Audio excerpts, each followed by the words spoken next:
All right. Hi, I'm Ricky from Rev Consultants. Welcome.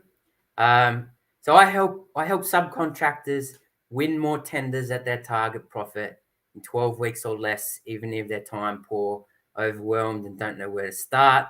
My goal is basically to help you make this process as simple and as successful as possible, so that you can win those bigger contracts with less stress.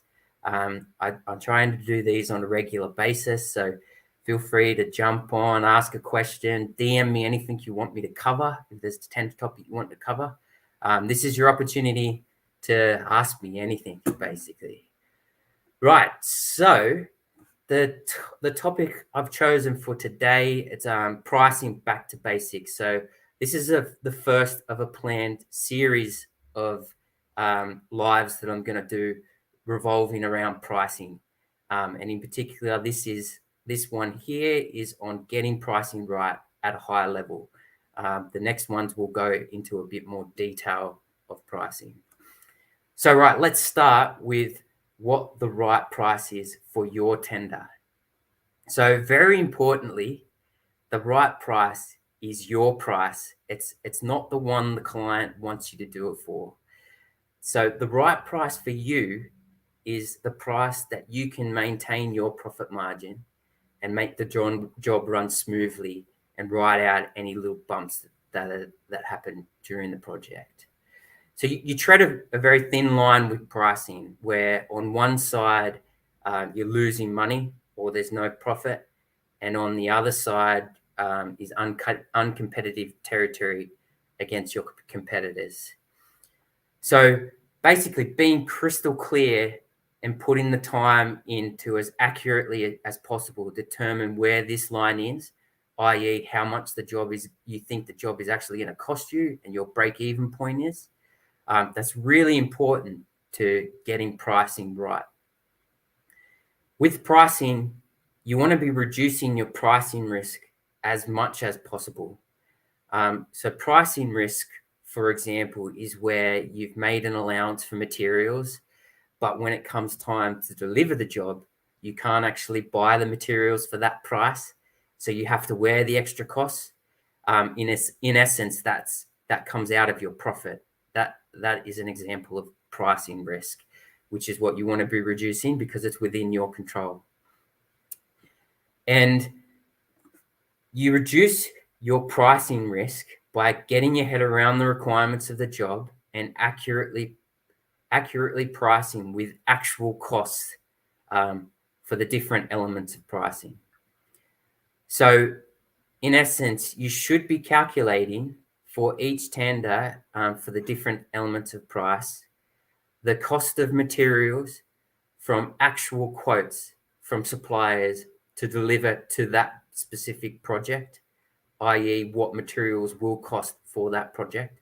This is obviously particularly important at the moment with fluctuations in price for materials that keep going up. You should be pricing the actual cost of labor and plant from the rates that it actually cost you, i.e., what it cost your labor. You should be pricing from the cost of your prelims, and for example, any job-specific project staff required or cabins, and anything else that fits into the prelim bracket from, again, actual quotes from suppliers. You should know how much you need to recover from the project for your overheads. So that should be something that you're aware of for each project. You should also have a good understanding of what risk you hold and what you should allow for risk on each project. And obviously, importantly, you should be clear on what profit you want to get from the project and what makes it worth it for you. So as I mentioned at the start, I'm going to do a series of lives around these different elements of pricing, and I'll go through examples so I can bring some clarity about what we're talking about here. So keep an eye out for that. But basically, in summary, when you submit a tender, you should be crystal clear on what price you're comfortable to complete the job at. And you don't want to be persuaded to fall below it. The client will ask you, and they'll particularly ask you if your price is over their budget, and this happens a lot. So they're gonna ask more often than not, particularly if they're over budget.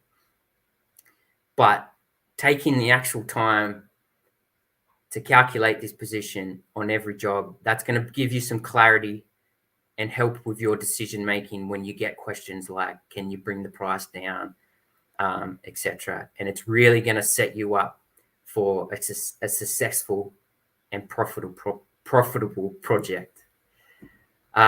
So right, that's kind of quick one for today. That's all I had for today. So stay tuned, where I'm going to obviously cover more topics and go through examples on pricings to give you a better idea of what you should be doing.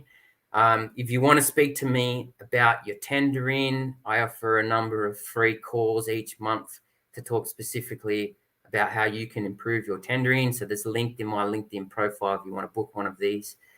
That's it. Nice, short and sweet for the week, and see you again soon.